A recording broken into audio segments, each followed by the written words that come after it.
The Cubs have an off day on Monday after losing the series to the San Francisco Giants. Very hard to be very energetic and optimistic when you're talking about an average ball club. And that's exactly what you are at 34 and 32. Average.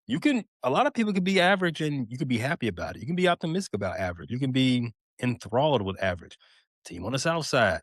I'm sure their fan base, all 48 of those people, they are ecstatic with their ball club, who's about the same bit of average as the Cubs. However, the expectations are different. They didn't come into the season with wild expectations. The Cubs did. The Cubs being average is an embarrassment and an absolute failure. Just a month ago, this team was at the top of the NL Central, 15 games over 500, 27 and 12 on the season. Now they're only 2 games over 500. The Cubs have fallen into third place in the division, 7.5 games behind the Milwaukee Brewers, who continue to show up the Cubs year in and year out. If the playoffs started today, the Cubs would not be going to the playoffs. The analytics say they still have a 53.7% chance of making the postseason. The analytics don't watch baseball. They just grind the numbers up. You ain't watched this team the last month. This team is not a playoff team. They have a 1.7% chance of win the World Series. Then this team's gonna win the pennant. This team can't win a series. You talking about winning playoff series? This team can't beat the Giants. Giants is the worst team in the majors. They can't even win games at home anymore. We used to have pride in playing at Wrigley Field. Cubs had been swept at Wrigley Field since sometime in 2021 was the last time the Cubs had been swept at Wrigley Field. They wore that with pride, especially during that 15-game home winning streak. Now they can home field advantage. What is that? What is that? Other teams come in here and put their feet up, leaving open pop cans on our table, dirty dishes in our sink. This they career. So while the numbers say is still have a little bit of optimism, you still have a little bit of belief in this squad. I'm gonna be real with you, G. I ain't got that kind of belief in math like that. I don't. I'm sorry. This thing got to prove it. And you can save all the schedule lightening up. The pitchers are coming back. We're getting Edward Cabrera back. We're getting Matthew Boyd back at some point. Javier Asaya looked great last night, filling in for James Taillon, who had to lead a game early. At some point, Steele will be back. And you imagine at some point, Shada Emignaga will turn it around. I mean, he's got the talent to do so.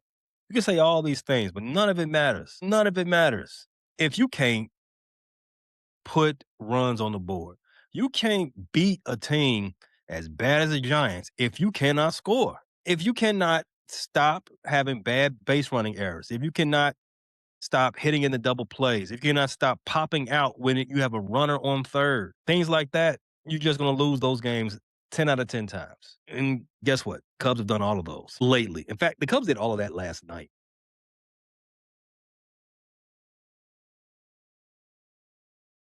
Game one on Friday was about the lowest I felt as a Cubs fan in a long time.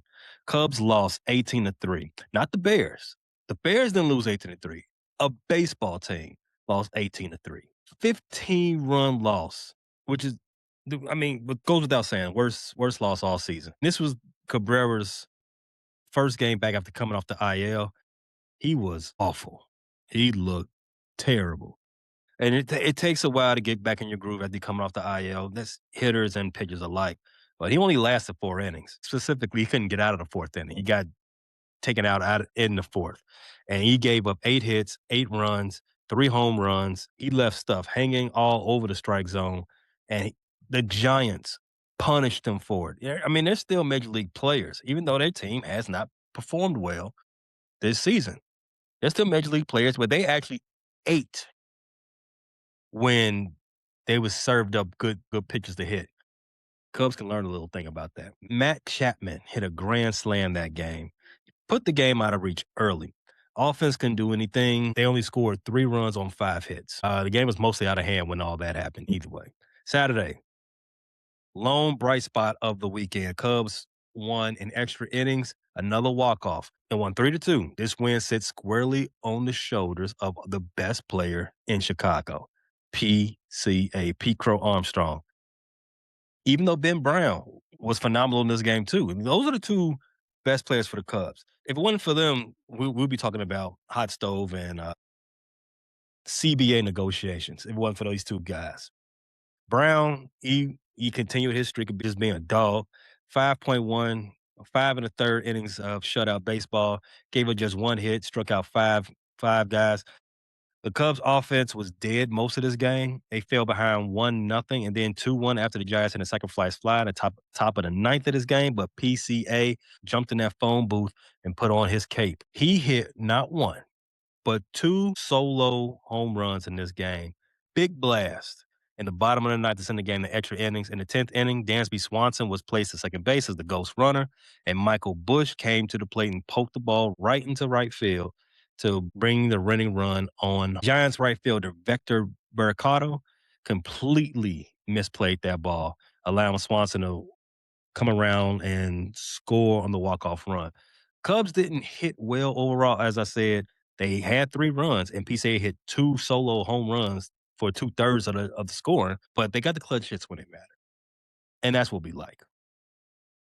Sunday night, no clutch hits were found. The pitching in this game was actually good. Jameson Taillon, he looked like he was decent for the most part in his short stint out there before he had to get pulled for injury. Didn't give up a home run, so that streak ended a little bit. He left in the second inning, and he left in the second inning with a hamstring injury, and in comes Javier Assad. Now, I wanted to do a different episode because I was expecting the Cubs to win that game.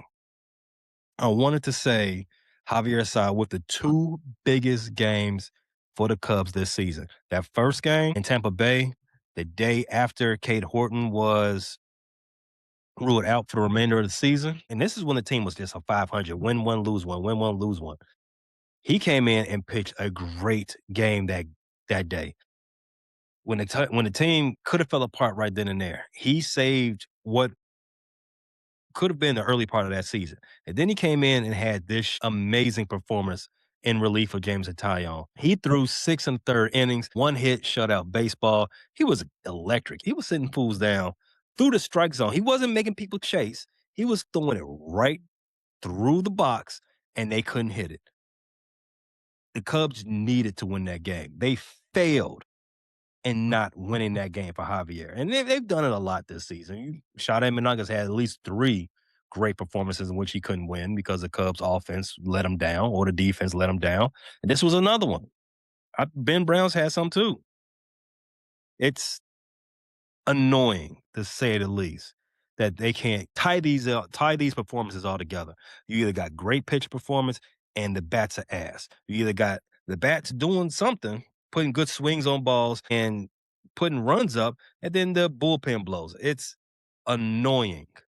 We are not even halfway through the season. I am about tired of the 26 version of this Cubs team. The reason the Cubs lost this game wasn't necessarily on the bats. It was bad base running. Kevin Alcantara was brought up. I don't know why he was brought up. I can't even make up a real reason why he was brought up because he really don't get a lot of playing time since he was brought up. But he was raking. He was raking in Iowa. He was doing his thing at AAA. They brought him up for some odd reason. But the reason he didn't make the squad coming out of Mesa, well, the real reason he made the squad come out of Mesa because he wouldn't be on the top 26. But you remember hearing a lot during spring training is that Craig Counsell was irritated by his base running. He just kept making mistakes in drills, in spring training games. It was annoying. He's done it twice in the last 2 series where he's been thrown out or got caught in a rundown for something idiotic.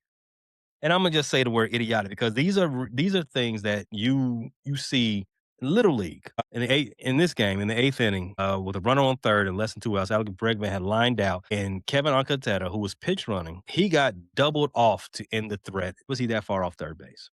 It's 1 out. You're not going off contact. It's 1 out. You're at third base. He was halfway down the line. It was an easy play for the San Francisco Giants to make. I have no words. I mean, he's not.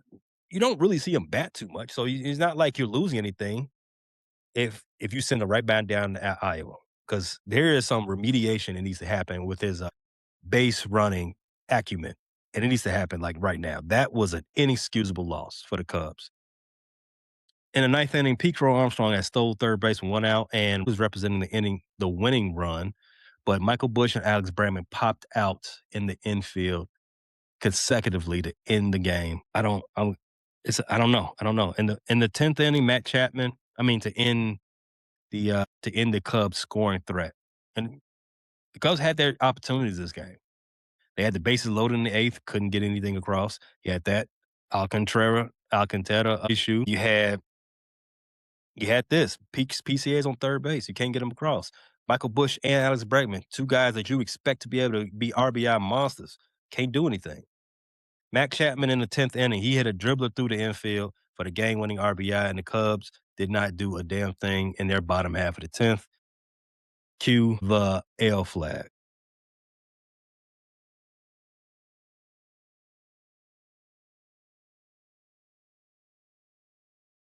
Let's talk about the best and worst performance from this series. Without a doubt, the MVP of this weekend goes to PCA. PCA is looking like a complete beast right now. He's on a 12-game hit streak right now. He's batting 392 during this streak. He's at an OPS well over 1,000. And all that was put on well display on Saturday when he went 4 for 5 with two big home runs. The rest of the team has totally lost the plate, but PCA has simplified his approach.